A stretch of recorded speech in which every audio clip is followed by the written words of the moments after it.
Oke, bismillahirrahmanirrahim. Pembelajaran kita mulai.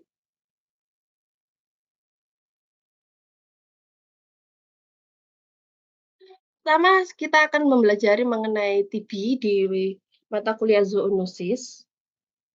TB ini sudah diulang berkali-kali di mikrobiologi dan juga kalau nggak salah, keamanan pangan asal hewan, ya.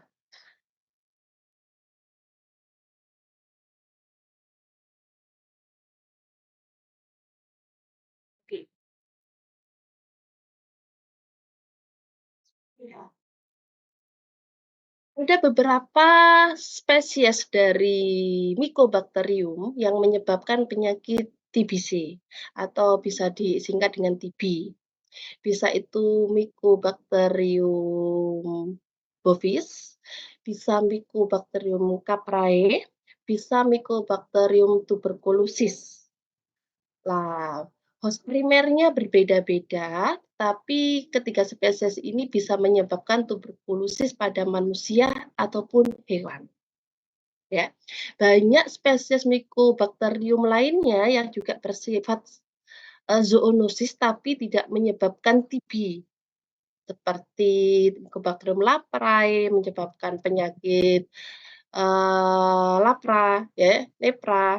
Kemudian ada penyakit, eee bakteri dari Mycobacterium avian subspesies Paratuberculosis juga menyebabkan penyakit corn disease pada manusia atau Jones disease pada hewan, terutama unggas, tapi tidak menyebabkan tuberkulosis, kan gitu ya. Jadi dipahami dulu, yang namanya tuberkulosis berarti ada gejala-gejala yang ada spesifik tuberkelnya, ya, dan bersifat transmisi pada manusia dan hewan. Gejala-gejalanya tergantung dari di mana infeksi Mycobacterium ini berada. Kalau di pulmo biasanya gangguan pernafasan, kalau di kelenjar getah bening bisa pembengkakan dan lain sebagainya. Oke, pada Mycobacterium bovis ya, yang host utamanya itu adalah pada bovine atau sapi. Ini disingkat BTB. B kecil, TB-nya besar, yaitu bovine tuberculosis. Kalau pada hewan, ini menyebabkan gejala yang bukan gejala, penyakit yang kronis, dalam artian bisa menetap bertahun-tahun, kadangkala tidak ada gejala klinis yang tampak, gitu ya. Dan ini bisa menular ke manusia karena memang bersifat zoonosis. Mycobacterium caprae pada kambing ya, domba, dan ini juga menular pada manusia. Kalau yang Mycobacterium tuberculosis ini utamanya pada manusia dan non-human primata ya utamanya, tapi juga bisa ke hewan mana saja. Oke? Ini di sini disebutkan di bagian paling bawah, ini gejala-gejala yang umum. Gejala yang paling umum yang hampir sama untuk semua penyakit tuberkulosis yang diakibatkan oleh spesies Mycobacterium manapun, itu adalah bisa awalnya demam, kemudian berkeringat dingin, penurunan berat badan. Itu yang paling tampak. Tetapi mungkin gejala-gejala lain yang menyertai itu tergantung pada predileksi dari infeksi dari bakteri ini sendiri. Bisa di paru-paru bisa menyebabkan pneumonia, kemudian tadi ya seperti di kelenjar getah bening bisa pembengkakan di daerah kelenjar. Oh,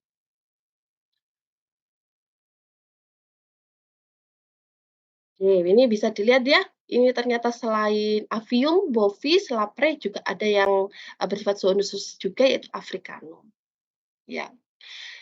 Ini gejala-gejala yang tadi, yang bisa disingkat kalau memang di paru-paru gejalanya adalah sebagai berikut, termasuk batuk, kemudian dada sakit, hemoptysis juga bisa terjadi. Tapi kalau kejadian di ekstrapulmori seperti di kelenjar getah bening bisa terjadi atau juga terjadi di otak, menyebabkan meningitis di tulang, dan persendian, osteomielitis, dan juga perikarditis di selaput pembungkus kardia, dan seperti itu ya. Jadi nanti organnya ada banyak yang bisa terserang oleh Mycobacterium penyebab tuberkulosis ini. Kebanyakan untuk penularan kalau secara inhalasi itu biasanya disebabkan, yang TB pulmonari, yang ekstrapulmonari penularannya lebih cenderung ke penularan oral, gitu ya. Jadi beda penularan bisa menyebabkan prevalensinya beda. Oke. Gejala patognomonis yang spesifik terjadinya TB ya, seperti namanya tuberkulosis, adanya tuberkel, adanya nodul-nodul inflamasi yang terjadinya pengkapsulan, sehingga ada inflamasi, kemudian ada banyak sel radang, mengapsul, ada pengkapsulan ditutupi oleh kapsul jaringan ikat yang namanya tuberkel. Warnanya bervariasi bisa kuning pucat sampai kuning keorange. Ya. Bisa Anda ingat di mata kuliah patologi sistemik kalau nggak salah, itu ciri-ciri spesifik pada tuberkel. Nah, kalau seandainya ada massa, di situ ada makrofag, kemudian mempunyai inti sel yang banyak dan bukan jumlahnya, tapi ukurannya besar, berarti itu ada giant cell. Kemudian banyaknya sel-sel epiteloid dan sel radang yang mengitari dan adanya pengkapsulan dalam jaringan ikat yang membatasi antara nodul tersebut dengan jaringan sekitarnya. Itu adalah ciri-ciri dari nodul atau tuberkel yang dimaksud. Hmm, untuk Mycobacterium avian ini tuberkelnya khusus pada burung, golongan burung-burungan. Yang Mycobacterium avium subspesies Paratuberculosis yang sebelumnya saya sebutkan itu tidak menyebabkan tuberkel, tapi menyerang pada saluran pencernaan, bisa menyebabkan infeksi dan diare, ya.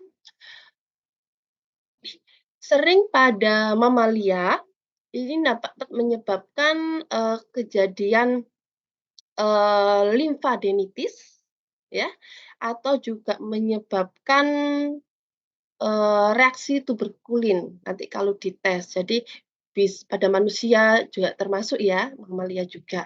Jadi untuk screening testnya bisa menggunakan tuberkulin test. Umumnya pada bovine bisa batuk, berat badannya turun, penurun produksi susu, ya. Pada babi kebanyakan kejadiannya adalah ekstrapulmonari. Jadi jarang yang mengakibatkan gangguan saluran, respirasi, kadangkala bisa paringialnya terganggu, bisa meseritik limfadenitis, sering terjadi pada babi juga akibat Mycobacterium. Inkubasinya cukup lama, antara 4 sampai 12 minggu, ya. Setelah itu baru tampak adanya bentukan tuberkel atau nodul-nodul dan menunjukkan reaksi positif atau negatif baru bisa dites dengan tuberkulin skin test itu setelah, eee, in inkubasi 6 mingguan. Jadi kalau awal infeksi biasanya belum tampak, walaupun dites tuberkulin hasilnya bisa false negatif. Begitu juga dengan manusia untuk tes tuberkulinnya juga sama, kalau awal infeksi biasanya belum bisa dideteksi. Risiko terbesar adalah 1 sampai 2 tahun, mungkin beberapa dekade bisa terjadi penyakit ini secara progresif. Dalam perkiraan menunjukkan setelah 2 tahun, 3 tahun, 4 tahun, atau belasan tahun tampak berat badan yang tidak bisa, bertambah, tambah menurun secara signifikan biasanya. Tingkat fatality kasusnya itu cukup parah ya apabila itu merupakan induksi atau infeksi primer terutama pada anak muda, anak-anak, dan juga orang yang menderita imunodefisiensi, terutama orang-orang yang menderita penyakit bawaan lainnya seperti penyakit jantung, HIV/AIDS, dan lain sebagainya. Oke. Pemeriksaan bisa kultur, bisa dari sputum, atau ini bisa juga pemeriksaan mikroskopis, misalnya hasil biopsi dari jaringan yang mengalami inflamasi dan positif apabila menunjukkan adanya patognomonis giant cell dan juga nodul-nodul. Sebarannya di seluruh dunia ya, tidak hanya di negara yang berkembang, tetapi juga negara yang maju juga masih banyak kejadian TBC, apalagi di Indonesia. Ini pemberantasan untuk manusianya juga dari pemerintah sangat ketat, sangat sering juga digalakan. Untuk surveillance juga setiap setiap 6 bulanan juga selalu diadakan, ya. Nah, ini salah satu contoh, kasus Mycobacterium avium infection yang terkonfirmasi dan ada hubungannya dengan, kejadian mastitis pada sapi perah. Jadi kadangkala dari sapi perah itu ada infeksi sekunder dari Mycobacterium avium yang juga dapat menularkan kepada peternak atau petugas yang bertugas yang bekerja untuk, susu, untuk pengolahan susu atau pemerahan, itu ada kasusnya kurang dari 100 manusia. Ini ya contoh kasusnya, ini Mycobacterium avium sukses paratuberkulosis, tapi kalau yang paratuberkulosis ini lebih ke infeksi pencernaan, bukan tuberkel ya, ini beda. Yang beda, Mycobacterium africanum juga ada hubungannya dengan kejadian Mycobacterium bovis, dapat menyebabkan, infeksi tuberkulosis pada primata. Ini sudah ada, laporannya juga. Ya, diulangi lagi mengenai transmisinya, persebarannya utamanya adalah inhalasi dan juga ingesti atau per oral. Oral kebanyakan karena mengkonsumsi makanan yang tercemar, terutama susu dari sapi positif yang tidak dipasteurisasi. Jadi kasus-kasus pada, negara maju itu sekarang memang menurun, tapi masih ada. Penurunannya itu berhubungan dengan sekarang pelarangan pengkonsumsian susu mentah. Jadi semua susu baik dari semua spesies hewan harus selalu dipasteurisasi sebelum dikonsumsi atau diedarkan untuk pencegahan, dari TB ini. Tapi sebenarnya untuk TB sendiri agak susah kalau dengan suhu pasteurisasi saja, karena harus menggunakan suhu di atas 90 derajat untuk mematikannya. Jadi lebih baik susu dimasak benar-benar sampai steril.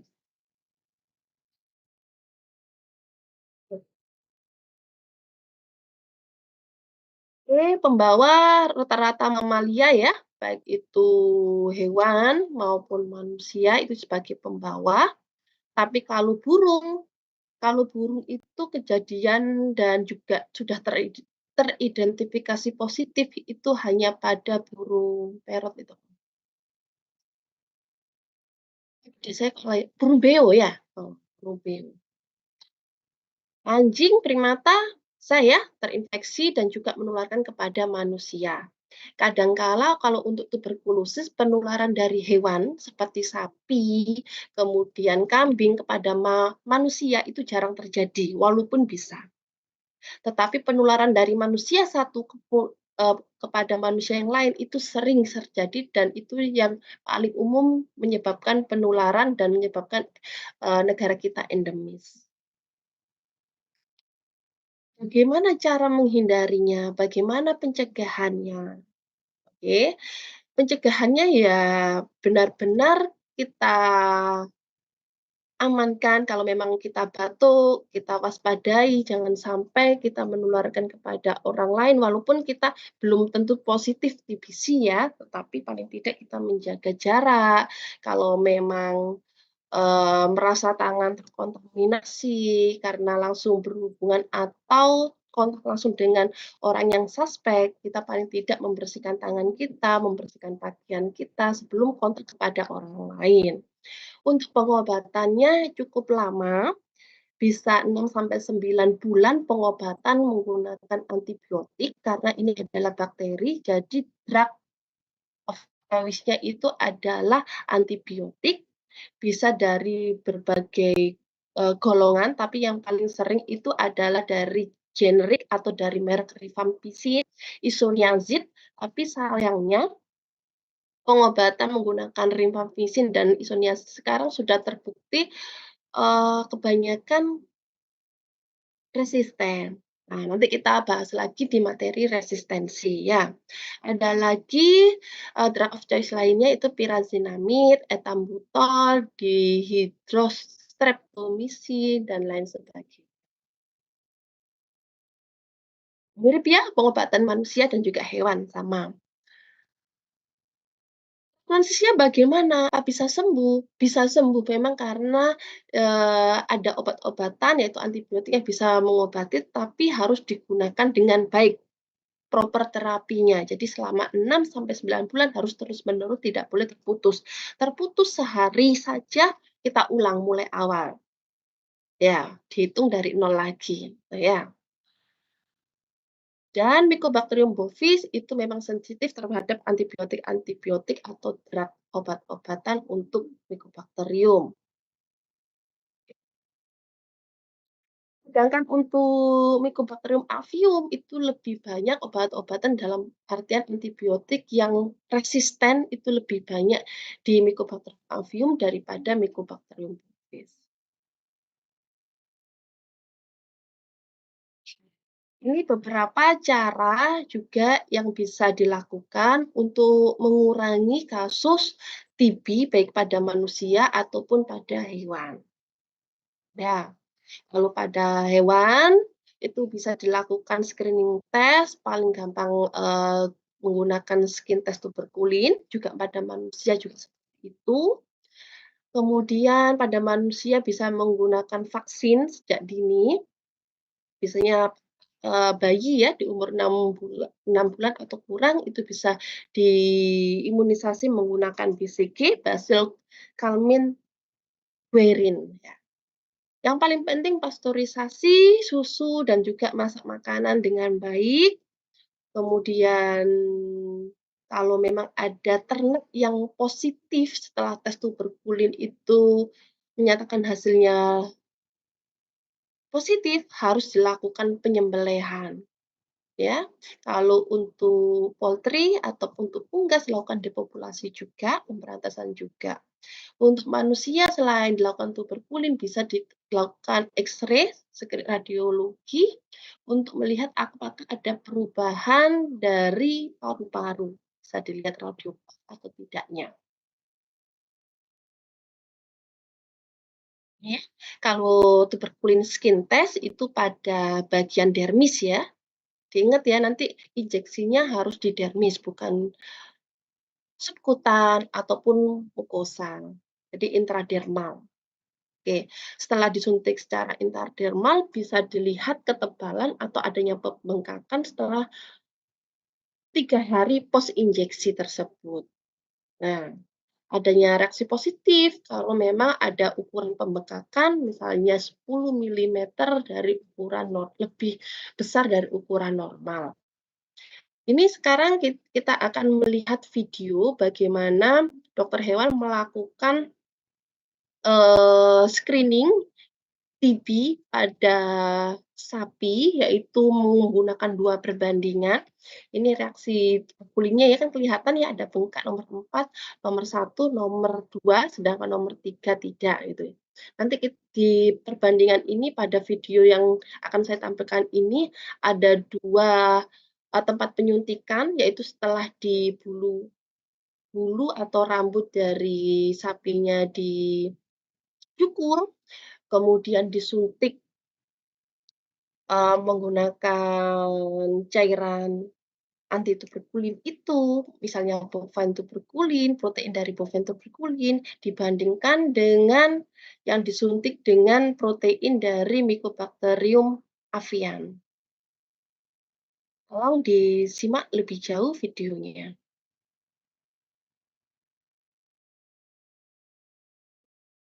Kedengaran nggak?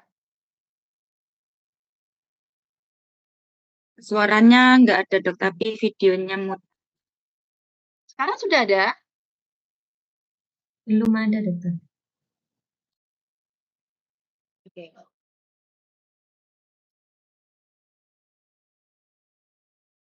Kalau tidak ada saya yang jelasin kalau gitu ya.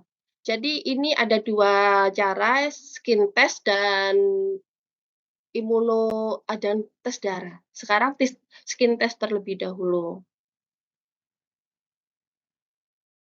Untuk skin test memang sudah dari lama sudah dilakukan, in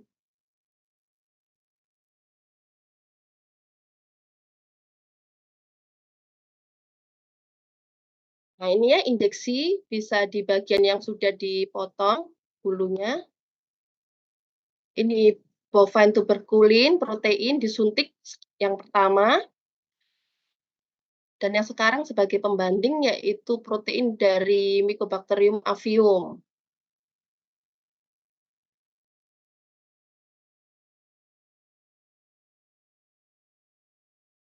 Kalau memang sudah positif TB, dalam artian inkubasinya sudah lebih dari 6 minggu, berarti nanti bisa menandakan hasil positif.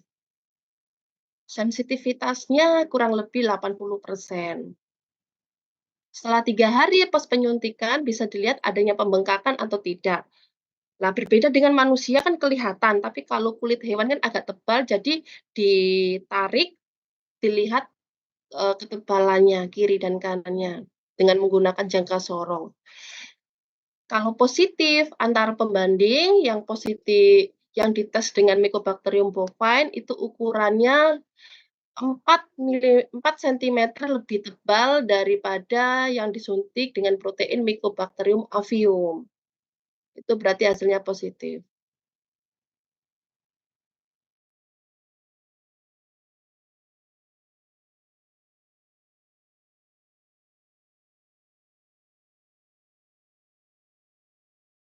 Ya, 10 sapi yang positif ketika diuji dengan tuberkulin test bisa menghasilkan hanya 8 sapi yang positif dengan tuberkulin test. Jadi sensitivitasnya hanya 80%. Ini ya limitation-nya yaitu hanya bisa dideteksi kalau sudah 6 minggu post infeksi.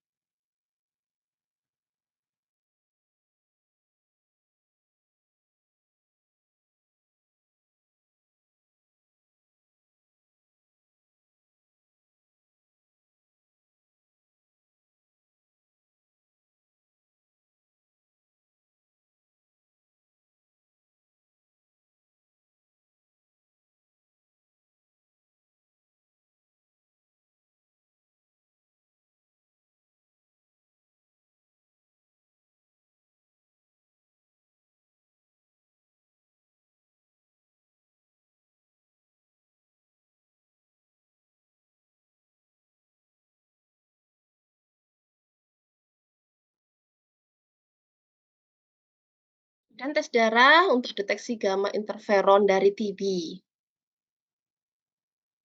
Ini cukup sensitif tetapi tidak terlalu spesifik.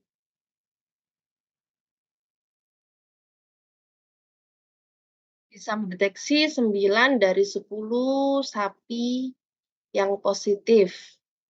Jadi sensitivitasnya hanya cukup tinggi yaitu 90%. Ini kelebihannya juga untuk gamma interferon bisa mendeteksi di awal infeksi TB. Jadi bisa misalnya 2 minggu atau 3 minggu setelah infeksi menggunakan gamma interferon bisa terdeteksi positif atau negatifnya.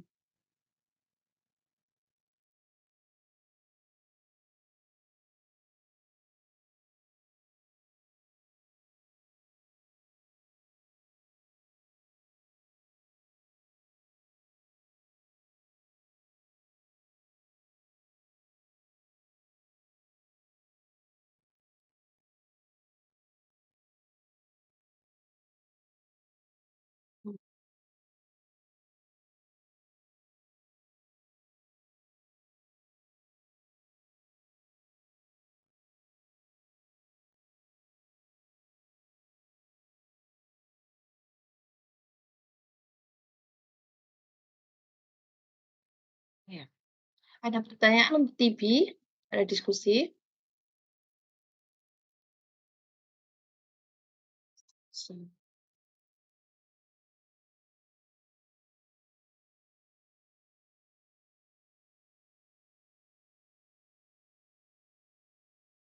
Belum ada, Dokter.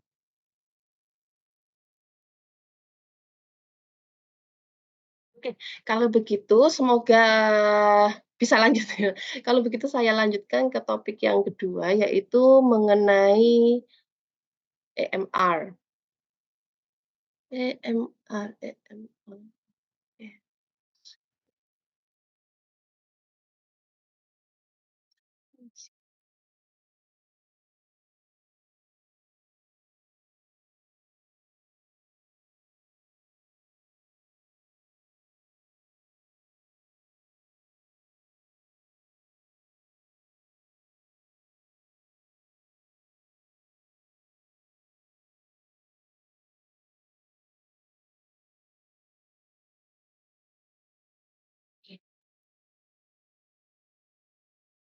Kita mulai untuk topik antimicrobial resistance, EMR. Ini mungkin juga topik yang sudah tidak asing lagi bagi Anda semua. Di sini ya, ini berbagai macam penjelasan mengenai antimicrobial resistant, yaitu resistensi antimikrobial terhadap obatnya. Jadi yang perlu ditekankan di sini, pemahaman Anda dulu, ya. Yang namanya resistensi antimikrobial, ya, resistensi antimikrobial berarti ada yang resisten terhadap antimikroba. Terhadap anti kan berarti obat ya, terhadap suatu obat. Yang resisten itu siapa? Hewan, manusia, tumbuhan, atau siapa? Silakan dijawab.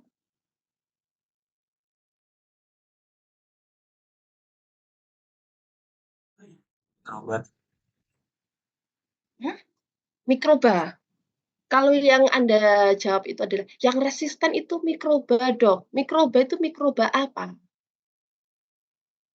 Bakteri, parasit, virus, fungi, apa? Bakteri. Bakteri. Yakin? Yang lainnya?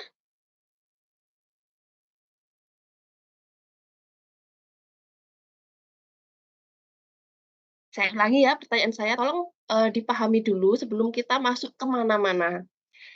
Pertanyaan saya yang pertama, yang namanya resistensi terhadap antimikroba. Ya, jadi yang resisten itu siapa?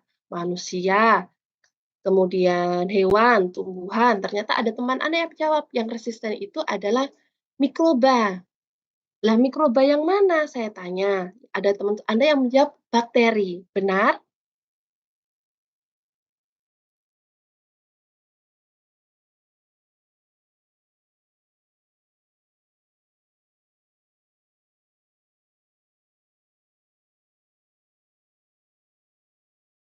Tolong dibaca pernyataan yang pertama ini.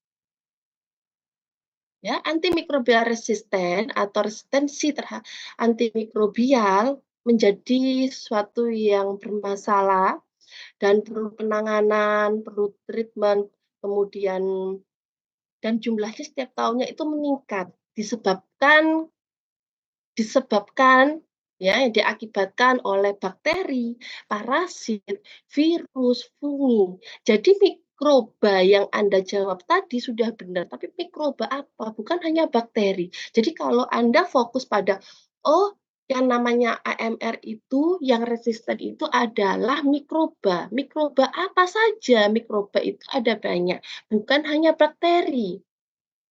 Jadi yang namanya antimikrobial resisten itu adalah mikroba yang sudah resisten, yang sudah kebal terhadap obat-obatnya. Bakteri kebal terhadap obatnya, yaitu antibiotik. Parasit kebal terhadap obatnya, yaitu antiparasit. virus, kebal terhadap obatnya, yaitu antivirus. Fungi, kebal terhadap obatnya, yaitu fungisida. Paham ya sekarang? Jadi jangan membayangkan semua AMR itu hanya terjadi pada bakteri, salah. Jangan bayangkan yang namanya antimikrobial resisten itu, yang resisten itu manusianya, bukan. Yang resisten itu ada mikrobanya. Itu harus dipahami dulu. Oke? Kejadian resisten ini, jadi resistensi mikroba ini terjadi di setiap lini dan secara global mempengaruhi kesehatan dan juga menjadi permasalahan secara global juga. Ya, ini ada kasus-kasusnya, mohon maaf kasusnya masih lama, sebenarnya tidak terlalu jauh, kasusnya sekarang selalu naik setiap tahunnya. Kasus apa? Kasus AMR-nya. Organisasi Kesehatan Dunia, ini sudah menyatakan ya, ini saya tulis di sini, bahwa mikroorganisme yang dimaksud adalah sebagai berikut. Contohnya, obat-obatnya, antibiotik untuk bakteri, antifungal untuk fungi, dan lain sebagainya. Oke. Karena itu sering sekali yang namanya mikroba yang sudah resisten terhadap obatnya dinamakan superbug. Super kuat, kan begitu. Karena apa? Dia kebal. Sehingga apa? Kalau mikroba itu sudah super kebal terhadap obatnya, segala obat yang diberikan ya juga nggak mempan untuk membunuh mikroba tersebut. Akibatnya apa? Satu orang yang terinfeksi oleh mikroba tersebut yang sudah resisten, yang menjadi superbug ini, tentu saja terus-menerus menggerogoti tubuh manusia ataupun hewan. Pengobatan tidak mempan, kejadian kasus penyakit semakin menyebar kemana-mana. Itu ya, bisa dipahami di sini ya. Nah, ada lagi istilah resistensi antibiotik. Nah, beda lagi ya. Kalau MR resistensi antimikrobial. Kalau resistensi antibiotik jelas berarti itu resisten terhadap obat antibiotik. Berarti siapa yang resisten? Yang resisten hanya bakteri saja. Itu bedanya. Ada perbedaan penamaan. Oke. Manusia ataupun hewan tidak bisa dinamakan resisten terhadap antibiotik karena yang resisten itu adalah mikrobanya yang menginfeksi terhadap manusia dan juga hewan. Ya, penjelasan mengenai antimikrobial resisten dan perbedaan dengan antibiotik resisten.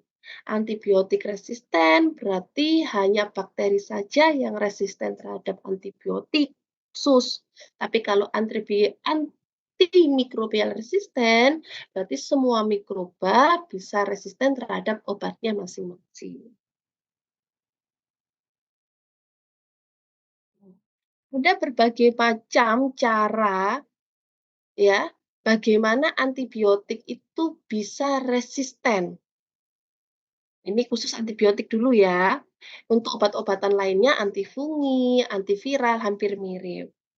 Ternyata setiap bakteri itu yang sudah resisten, misalnya seperti ini ya nomor 1 dulu. Ada banyak mikroba, ada banyak bakteri. Setelah dikasih obat, ada beberapa bakteri yang mati, tapi ada beberapa yang hidup selamat.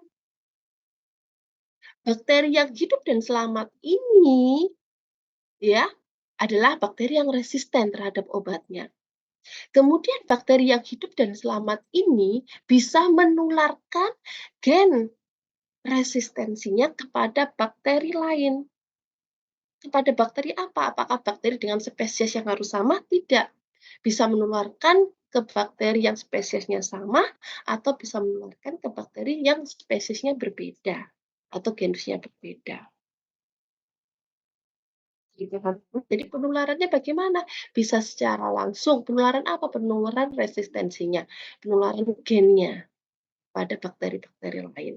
Ini yang di bawah ini adalah gambaran contoh bagaimana kejadian resistensi itu bisa terjadi. Kebanyakan karena obat-obatan, obat-obatan yang diberikan terlalu banyak, overuse, atau penggunaan dosis yang nggak tepat, baik kepada hewan atau juga kepada manusia. Berakibat apa? Ada 1-2 bakteri yang selamat, yang sudah resisten. Bakteri-bakteri yang sudah resisten yang dibawa oleh manusia ataupun hewan bisa diturunkan secara langsung kepada bakteri lain, kemudian bakteri yang lain itu menempel kepada manusia-manusia lain. Ataupun misalnya bakteri yang resisten itu dibawa oleh hewan, kemudian mengkontaminasi makanan, daging, susu, telur, makanan-makanan itu dipegang atau dikonsumsi oleh manusia. Ada bakteri yang resisten, ya nempel di manusianya, secara otomatis menyebar kemana-mana. Ya, ini salah satu contohnya. Ya, penyebabnya apa? Tadi sudah saya sampaikan, penggunaan antimikrobial yang berlebih, kemudian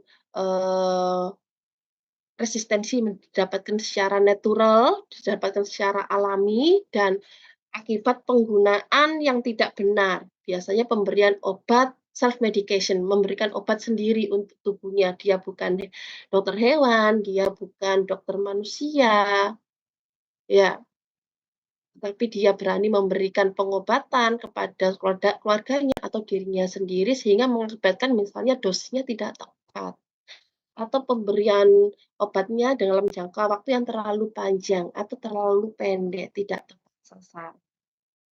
Ya, oke. Nah, ini berbahaya ya untuk pemberian antibiotik atau antimikrobial secara mandiri, dalam artian tidak diberikan oleh orang yang berkompeten, orang dokter yang mempunyai sertifikat medik profesional, itu pasti kita ragukan. Ya, keraguannya gimana ya tadi, takutnya dosisnya kurang, dosisnya berlebih, waktu pemberiannya terlalu pendek, terlalu panjang, itu yang juga bisa mengakibatkan semakin berkembangnya sifat resistensi pada mikroba. Oh, antimikrobial ini salah ya, salah ketik AMR, ini kejadiannya di seluruh dunia, di mana-mana ada. Ya, tidak harus di negara yang padat penduduk, negara yang, penduduknya rendah seperti Jepang juga sering terjadi AMR ini, ya. Outcome-nya bagaimana? Kejadian lebih lanjutnya ya gagal pengobatan, kasus infeksi semakin banyak, kemudian harus mencari pengobatan-pengobatan yang lain, sehingga obat yang baru tidak resisten, itu membutuhkan waktu yang panjang, membutuhkan dana yang panjang, sehingga kadangkala obat-obat baru yang bisa membunuh atau menyembuhkan infeksi setiap orang ataupun hewan itu harganya juga lebih mahal.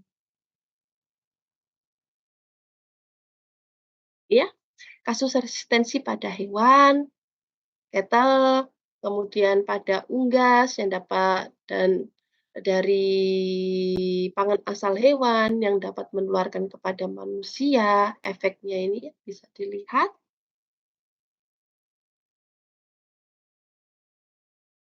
Infeksi yang berkepanjangan, sembuhnya susah.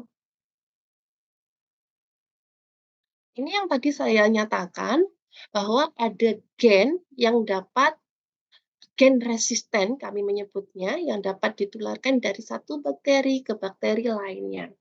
Kita menamakan adalah elemen genetik yang bergerak.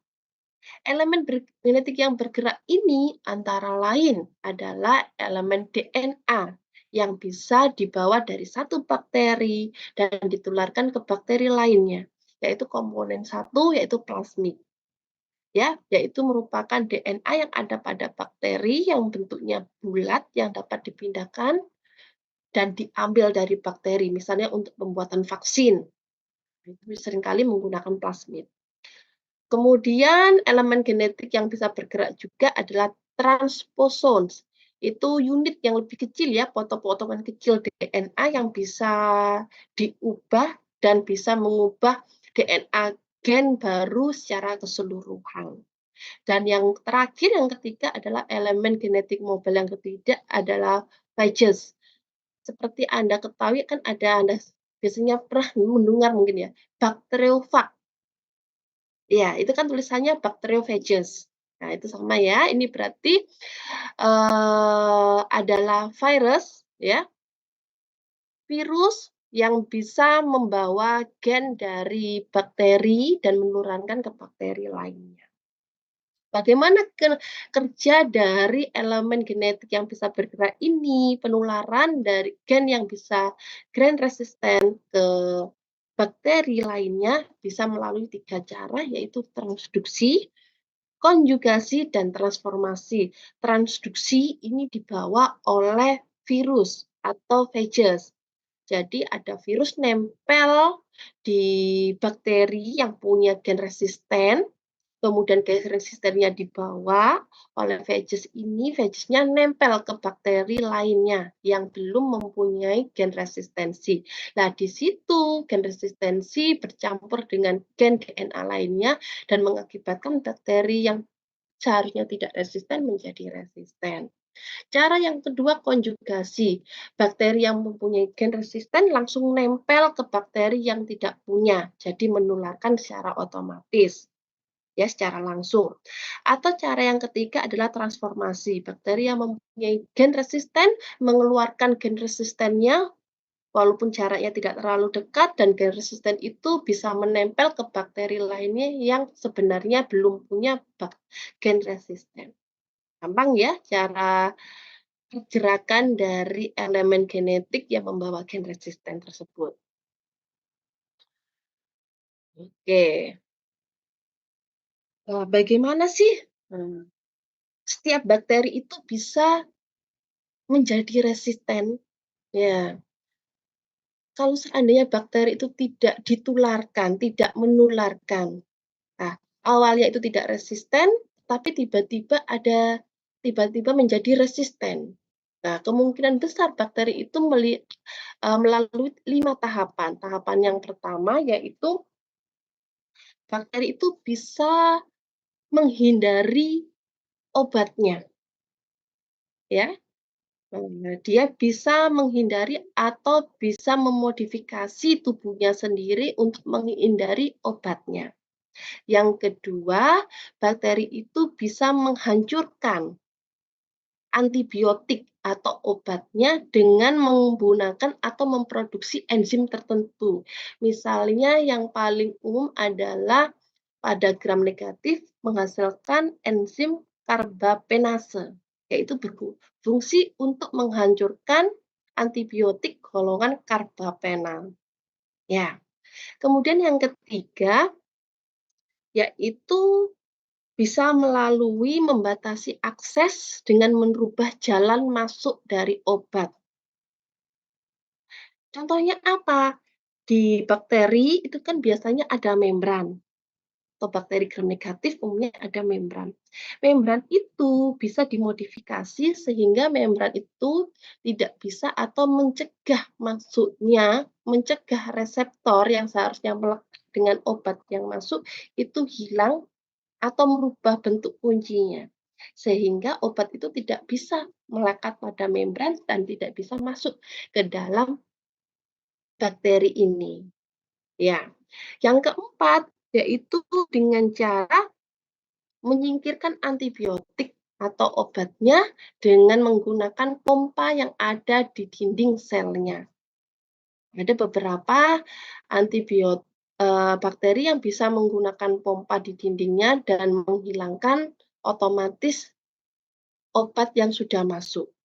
Contohnya Pseudomonas.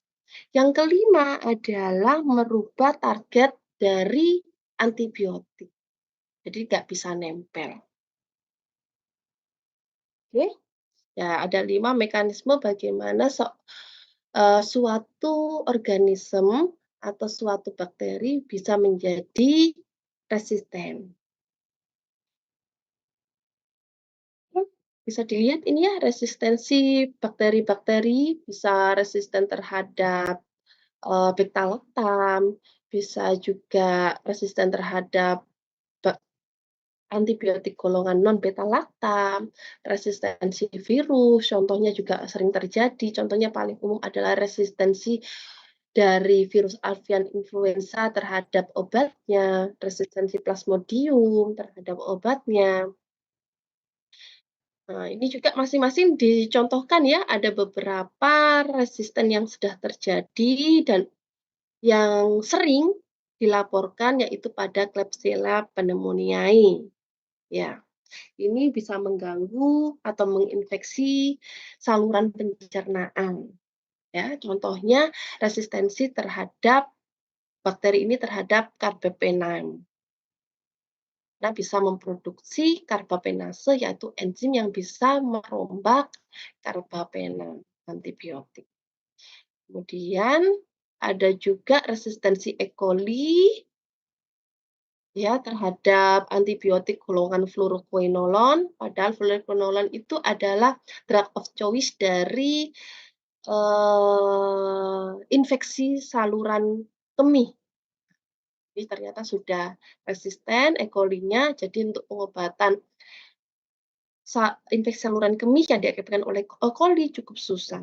Ini terjadi di banyak negara. Kemudian resistensi bakteri Neisseria gonorrhoeae, yaitu itu ya, apa, infeksi menular seksual ya. Oke, bisa menyebabkan kencing nanah dan lain sebagainya. Ini ternyata resisten terhadap generasi ketiga Cephalosporin antibiotik, ya. Ini juga sifilis, chlamydiosis, ini juga banyak resisten terhadap obat-obatannya. Streptococcus aureus, nah ini sudah menjadi perhatian juga ya, baik di Indonesia ataupun negara-negara lain, karena ternyata berdasarkan data, orang yang terinfeksi Streptococcus aureus, terutama dengan MRSA, Multiresistant Resistant Staphylococcus aureus, orang yang terinfeksi dengan yang tidak terinfeksi, orang yang terinfeksi dengan yang terinfeksi lainnya, tetapi yang satunya punya gen resisten bakterinya, sedangkan orang yang B tidak punya gen resisten, ternyata 64% manusia yang terinfeksi dengan Staphylococcus aureus dengan gen resisten, 64% bisa mati, dibandingkan orang yang sakit juga dengan Staphylococcus aureus tapi tidak punya gen resisten. Enterobacteriae ternyata sudah terbukti resisten terhadap colistin, ya itu golongan karbapenase juga. TB, ya ini ya, biasanya kan menggunakan rifampin, nah ini sudah resisten terhadap berbagai obatnya, karena itu ditulis di sini multidrug resisten, banyak tipe obat untuk TB, tetapi kebanyakan sudah resisten. Jadi kalau multidrug resisten itu adalah resistensi terhadap 3 jenis antibiotik atau lebih. Kasus resistensi untuk TB hanya 1/4 dari seluruh kasus yang terdeteksi dan dilaporkan. Padahal kasus multidrug resisten terhadap TB itu secara global banyak sekali dan juga hanya separuh yang bisa terlaporkan dan juga terekam. Anda harus paham perbedaannya antimikrobial resisten, multi-drug resisten, dan juga ada pengertian ekstensif drug resisten. Kalau ekstensif drug resisten itu berarti resistensi terhadap banyak obat, tapi kalau dibandingkan dengan multi-drug resisten, ini perlu menggunakan obat lain yang dengan dosis toksik, kemudian dosisnya besar ya, berarti dengan dosisnya tinggi, dengan kombinasi obat-obatan lainnya sehingga bisa membunuh agen penyebab infeksinya. Jadi lebih berbahaya dari multidrug resisten. Kemudian resistensi terhadap Plasmodium, mohon maaf.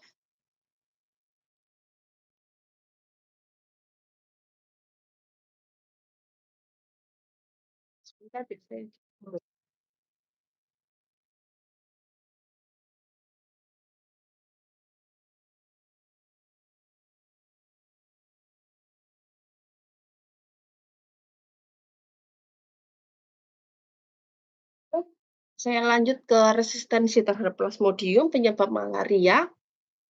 Ini ternyata choice-nya adalah, eee, artemisinin based combination therapy untuk Plasmodium ternyata itu juga sudah resisten ya. Oke, resistensi pada HIV juga banyak dilaporkan. Seperti HIV virus ya, influenza juga termasuk virus, yaitu resistensi terhadap obatnya rimantidin, amantadin. Bagaimana pencegahannya?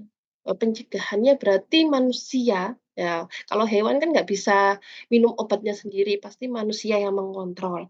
Jadi manusia, entah itu pemilik hewan ataupun tidak, harus sadar pentingnya ke dokter, jadi tidak melakukan pengobatan sendiri.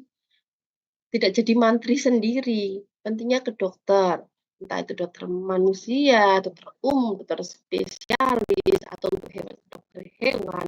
Kadang-kala di Indonesia sudah tahu, tetapi kemauan untuk berobat, untuk mengeluarkan uang itu masih rendah. Dan dia juga menganggap, oh kemarin-kemarin sudah menggunakan obat A, sudah sembuh-sembuh sendiri kok, nggak perlu ke dokter. Itu adalah pemikiran-pemikiran yang kurang tepat. Jadi barangkali di keluarga Anda ada beberapa orang yang masih mempunyai pola pikir yang kurang cermat seperti itu, barangkali berilah sosialisasi pentingnya penggunaan obat-obatan dengan benar. Kalau memang masih demam, kalau memang misalnya ada gejala flu, pilek, ya nggak perlu antibiotik. Kalau memang sudah lanjut sampai 3 hari, 5 hari, barulah ke dokter. Ya, jadi nggak usah parno sendiri. Oke? Yang penting pemahamannya ini, jadi pemahaman yang paling pertama adalah individual, kemudian adanya aturan ya, aturan dari pemerintah itu memang seharusnya sudah ada, tapi barangkali masih ada, orang-orang yang belum bisa menaati, kemudian kemampuan dan pemahaman dari tenaga kesehatan, misalnya seperti perawat, kemudian bidan yang seharusnya tidak memberikan resep atau memberikan obat semacamnya kepada pasien, seharusnya itu tidak dilakukan. Yang berwenang yang memberikan resep, obat-obatan yaitu tentu saja dokter. Kemudian kalau kita juga harus memikirkan mengenai sektor agriculture karena ini berhubungan dengan farm juga. Bagaimana kita bisa, membuka wawasan, membuka pemahaman dari peternak, kemudian orang-orang yang berkecimpung dengan, pangan asal hewan, pengolahan pangan asal hewan, pe-packing-an dan lain sebagainya. Bagaimana pentingnya penggunaan antibiotik dan obat-obatan dengan tepat, oke? Nah, yang terakhir, ya untuk AMR, ini yang perlu Anda pahami, ada 2 golongan besar, ya ini terutama antibiotik ya, karena saya lihat dari tahun ke tahun trennya mahasiswa banyak penelitian mengenai antimicrobial resistant. Mengenai antibiotik terlebih dahulu. Antibiotik itu ada banyak merek-merek generiknya, yang sebelah kanan itu adalah nama generik dari antibiotik. Yang tengah itu adalah subkelas dari antibiotik. Yang sebelah kiri sendiri itu adalah kelas dari antibiotik. Paham ya? Lah, golongan antibiotik sendiri secara besar dibagi menjadi 2, adalah golongan beta-laktam dan non-beta-laktam. Ya, beta-laktam dan non-beta-laktam di-breakdown lagi menjadi kelas sendiri, subkelas sendiri, dan nama-nama generik sendiri. Misalnya saya contohkan, dari golongan beta-laktam penisilin, kelasnya adalah kelas penisilin. Punya nama dagang atau merek, ampicillin, amoxicillin, oxacillin, mesilinam, itu adalah dari kelas penisilin. Tapi subkelasnya barangkali juga berbeda. Ampicillin, penisilin, kelasnya adalah kelas penisilin atau aminopenicillin. Tapi kalau yang mesilinam ini kelasnya, subkelasnya adalah aminopenicillin. Jadi sedikit berbeda. Oke. Begitu juga dengan golongan yang non-beta lactam. Ada kelas, subkelas, dan nama generiknya sendiri-sendiri. Contohnya, nih ya. Oke, saya contohkan yang ini aja yang banyak subkelasnya. Contohnya, sulfonamid, itu nama generiknya. Ternyata subkelasnya, sulfonamid itu punya subkelas dihidrofalatin reduktase inhibitor. Kelasnya adalah volatin pathway antagonis. Begitu ya. Jadi nanti bisa Anda lihat lagi, ini saya cuplik dari CLSI, Clinical and Laboratorium Standard Instrument. Oke, itu saja yang bisa saya berikan untuk resistensi dan juga TB. Ada pertanyaan?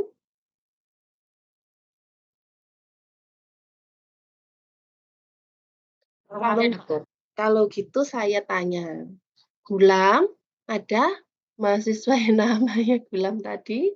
Tadi saya baca ada kok namanya, kok tiba-tiba hilang? Mana Gulam? Tidur? Oke. Sofia.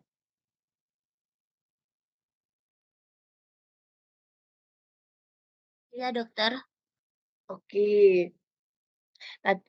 Saya tanya ya, menurut Anda dari pemaparan tadi, perkuliahan tadi, apa saja yang dapat mempengaruhi kejadian resistensi pada bakteri?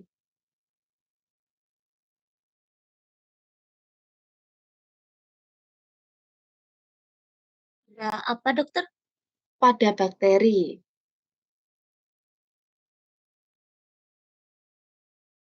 Apa saja yang dapat mempengaruhi kejadian resistensi pada bakteri?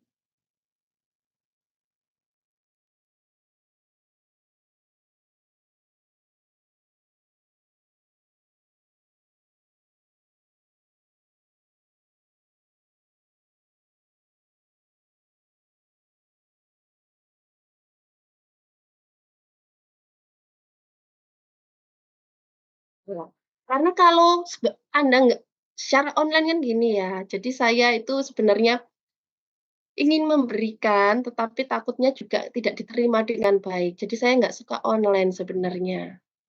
Entah Anda mendengarkan atau tidak, saya juga nggak paham. Tapi saya kasihan kepada kalian kalau nilainya nanti anjlok banget. Karena ini kalau sebagian besar pertanyaan saya tidak terjawab, topik selanjutnya saya tidak lanjutkan. Kita bertemu offline saja. Pertanyaan untuk Alfian. Alfian ada?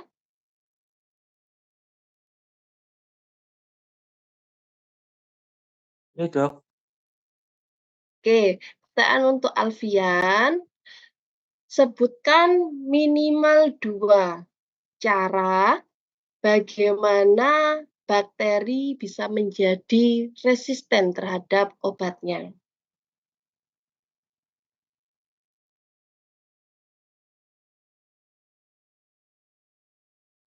Baik, Dok. Saya izin menjawab, tapi sepengetahuan saya nggih. Ya,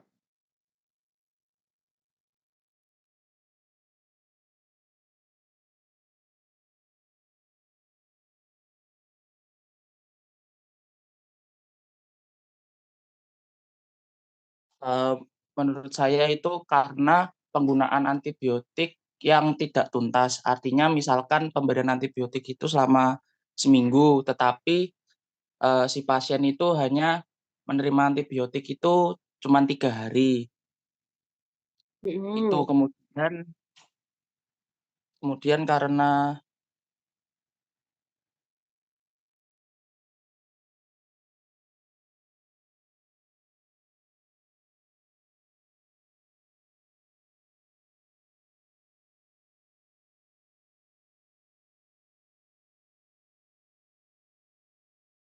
bakterinya mungkin sudah bermutasi ya, Dok. Jadi karena penggunaan antibiotik yang dengan jenis antibiotik yang misalkan penggunaan penisilin yang terus-menerus sehingga bakteri itu sudah kayak, "Oh ini obatnya penisilin terus." Jadi saya bermutasi sehingga, eee, antibiotik penisilin itu sudah tidak mempan lagi untuk bakteri.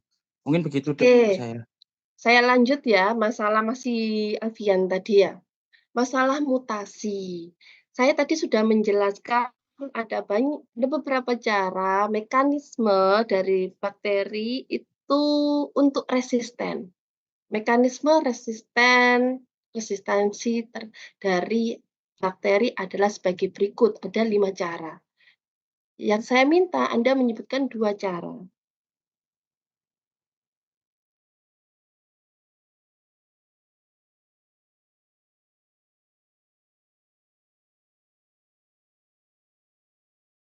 Satu, yang bisa silakan dijawab. Tadi dari secara teori ada 5 cara. Bakteri bisa resisten terhadap obatnya. Cara yang pertama, hampir mirip dengan Alfian tadi menjelaskan.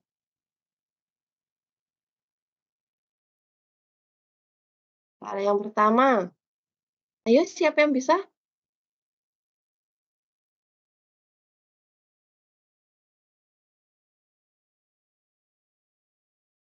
Adek, penggunaan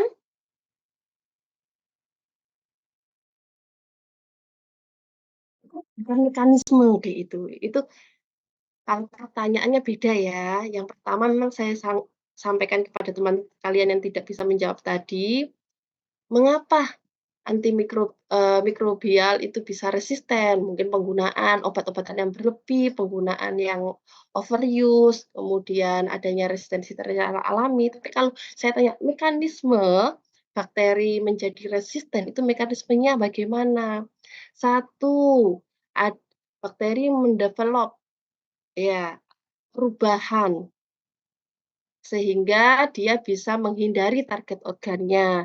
Kedua, bakteri bisa menghasilkan enzim tertentu yang bisa menghancurkan antibiotik, itu mekanisme. Tolong dipahami pertanyaannya dulu dan dipahami jawabannya. Ya, udah ya, tadi sudah jawab 2. Mekanisme yang lain bagaimana bakteri bisa menjadi resisten. Saya izin menjawab, Dokter. Ya, silakan. Mekanisme bakteri menjadi resisten itu yang pertama tadi, bakteri dapat menghindari antibiotik, lalu menghancurkan antibiotik. Contohnya seperti gram negatif itu menghasilkan karbapenesin yang menghancurkan antibiotik karbapenan. Lalu bakteri tersebut membatasi akses dengan mengubah jalan masuknya antibiotik. Terus? Selanjutnya, bakteri dapat menyingkirkan antibiotik. Mungkin itu saja, Dokter. Terima kasih. Oke, itu tadi memang sepintas ya, tapi nanti mekanismenya kamu pelajari lagi.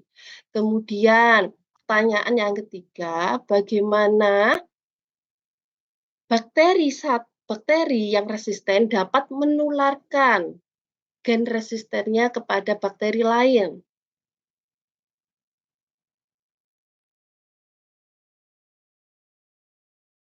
Resa,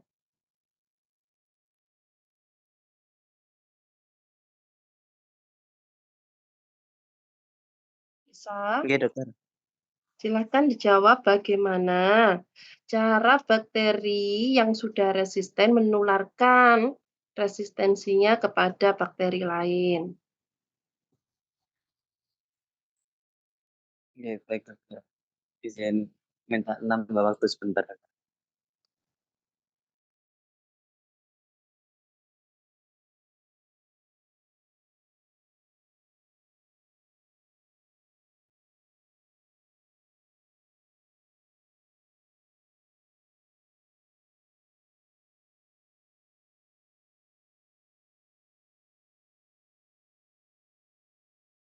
Silakan yang lain menjawab. Yang bisa dibantu, Dek.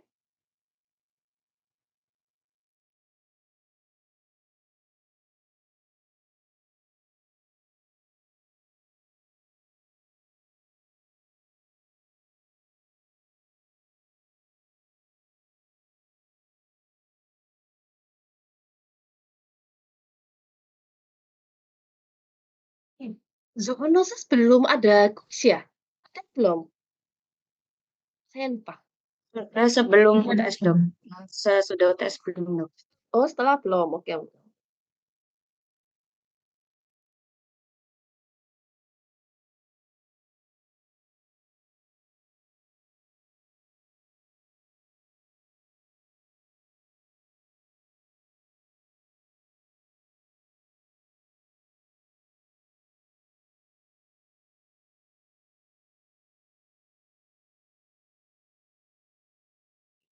Saya izin menjawab, dokter.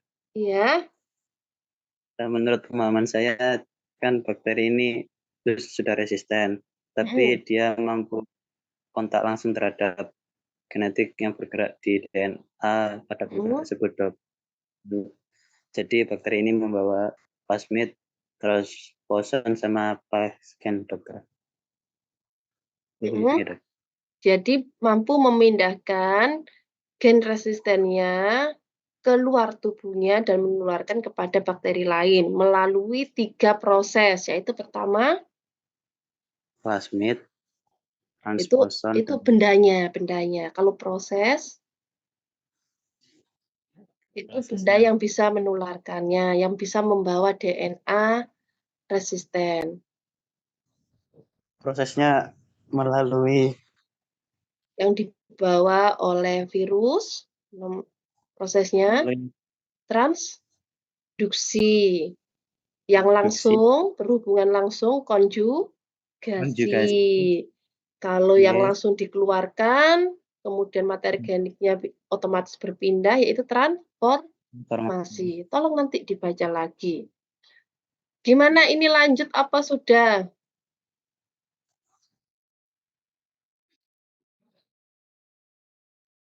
Belajar sedikit-sedikit aja, pokoknya ada